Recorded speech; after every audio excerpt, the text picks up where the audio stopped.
Hello everyone and welcome back to the channel. Today we're going to talk about entrepreneurship. And what is burnout really? Burnout is, if you define it like psychologists define it, is basically using the same neural pathways of your brain over and over. Think about it like walking the same path or a trail over and over. What's gonna happen is that with time that path is gonna become weird and it's gonna become what we say burnout. So the same thing happens in your brain. When you use that pathway over and over in your brain, you're gonna get some burnout. And this is very common if you are in entrepreneur career. Why? Because you are always working, you're always trying to push the business forward, which means you're using those neural pathways over and over. And that's something really important that we need to work on it. Because when you go into burnout, and when we go into burnout, that part of our brains can get, let's say in a basic way, it can get damaged. It basically means you go into this process that actually you might not be able to recover that easily. So we want to watch out for those symptoms. So let's talk about it here and let's see how it does. Burnout is very easy to identify if you are aware of the symptoms. And basically symptoms are like you get fatigue. You get tired very easily when working on tasks that used to be motivating in the past, and your productivity goes down. And for me, I can identify those symptoms very fast. And it's because I've been through burnout in the past. And I've been through breakdowns, and it's because of the amount of work that I'm doing and getting all the things together that I have also in my life. When you get all of those together, you are in a certain situation in your business, then you get into a burnout. Like for example, right now I'm working in a big project in our business, like we're launching a new website. And what happens is I'm starting to notice, because I'm putting more hours in the business and we're also launching other initiatives, what happens right now is that I feel that fatigue. I feel that I'm getting tired. And right now, the only thing that I want to do is maybe get away from the job, because I know that's getting me to a stress level that is getting me maybe into burnout. Some of the things that I notice right now is fatigue and low motivation, and my productivity is coming down. And I know that I need to get away and I need to get my brain out of that loop, because I'm working the same neural links over and over. I need to break that cycle. And there are a number of things that you can do for that. So let's start with the first one. The first thing that you need to do to avoid entrepreneur burnout is to notice those symptoms. So like I was saying, you need to become aware of how you work, how your brain works, and how you feel in your body. What are the red flags that your body is throwing at you, saying, hey, we are getting into a point that we cannot do any more work and that we're getting tired, and how then you're gonna deal with those things. So that's the first step, to be aware. The second thing to avoid that burnout is to have a hobby. And this is one of the things that work out for me a lot. So having a hobby in which you can actually get away from the job and you can actually forget about that work that you're doing. And I have multiple hobbies. I've tried multiple things in the past. So for example, I like to play Nintendo. That's my favorite console. And I like to get games that are not about shooting or killing people. Well, not all the time, but games like Zelda, for example. If I start playing Zelda, that releases me, it takes me to another place and disconnects me from the job, and I enjoy it. So that's a hobby that I use and I gravitate to. The other one that I also use a lot is reading a book. I write reading, so books takes me to another place. That's something that I do a lot of the time. I also like Lego. I'm building Lego sets. That's also another hobby that also takes me away. And anything that you can take that likes, like maybe riding a bike. I like riding bikes too, so that's something that I do. Anything that will get you away, and it's good to have multiple hobbies, because then you can jump from one thing to the other and then you can do what you feel like doing at that specific time. The thing is to have a hobby. Have a hobby, something that can disconnect you and get away from the job. The second thing that I would recommend for you to do is to actually have nature time. For me, nature time is actually going out from your house, from the office, and take some walks or be in contact with nature. For example, I do walks every morning and I do walks every evening. And those walks, I try to do them around a nearby trail that goes around the woods, and it has a river close by. So I can hear the river, I can hear the water.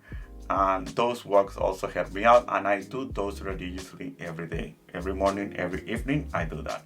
That also is like a disconnection from the work. Even those of the evening, they also help me out, say, hey, I've done with my work, now I can move on to something else at night. Try to be in contact with nature. That also helps out with my burnout and the stress in the business. The third tip that I have is to have realistic goals. Don't get into these big goals, these big projects that you have to do and to release that will take months to be done. So I usually break down big projects into small goals, and so I can celebrate small wins. We're launching this website, for example. There is a bunch of things that need to be done, a bunch of pages that need to be created. But what I'm doing is that I broke different sections of the website. So then I'm working in a specific section, let's say the blog. And then after I'm done migrating the blog, I'm doing everything with the blog, then I have a win because I actually completed a section, a mini goal. So those things help. Have a small goals for things, so then you can celebrate those, and it will feel better for you, and it will feel better for your brain. The other thing that I do is have time management, and this means managing my time to be able to not have a lot of time working in the same thing over and over. So let's say maybe you can do something like Pomodoro, where you can take 45 minutes of work and 15 minutes off, 10 minutes off, so you can do a small break. I do also small breaks when I do meetings. After the meeting, I take a small breaks.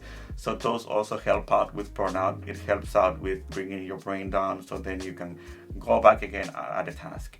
So those also help, that time management. So keep an eye on Pomodoro. It helps me a lot. I do Pomodoro, and I do 15 minutes work, 10 minutes break. So it works really good for me. Actually, I use an app called Rise that helps me out tracking my time and what I do, but it also have Pomodoro integrated. When I'm working, it knows that I'm working, and then automatically will give me an alert when I have those 50 minutes up, and it will say, hey, take a break. So I recommend really that app, Rise. I'm gonna link in the description so you can get it. The other tip that I would recommend is to have a support system, people that you can talk to with, people that are close to you and that are able to listen to you when you're facing some challenges. Also have a system where if you need help in the business or you're stuck with some specific decision, someone you can call and you can walk through what you're going through, let's say a specific challenge. We have some, for example, some advisors that we can call, and I can call, and they can help me out or figure out a hard decision, and they can walk me through a specific path because they have done it before. So those things work out. Try to get one of those. There are a lot of places that you can get. So the other tip is to have a work-life balance. Like I said, having that code out when you're working. I know that when you're in projects, we get ourselves in there and we put those extra hours so we can push the project out. But think about work life. You need to have a specific code out when life begins at night, maybe. You can focus on yourself, you can focus on your body, and you can focus on your brain and get some release out. I personally am not a big fan of having the code out of work-life balance because I believe there's only one life. I believe there's only 24 hours, there's only one day, and you get every time, every hour, you're gonna be meet with work and life.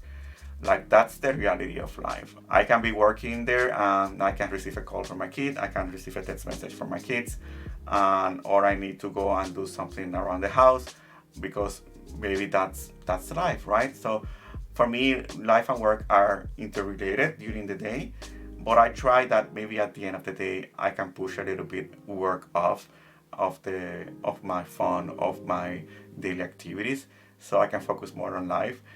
But just try to have a balance. That's what I'm trying to say. Have a balance. If you can do more work at the day, less life at the beginning of the day, and then more life at the end and less work at the end.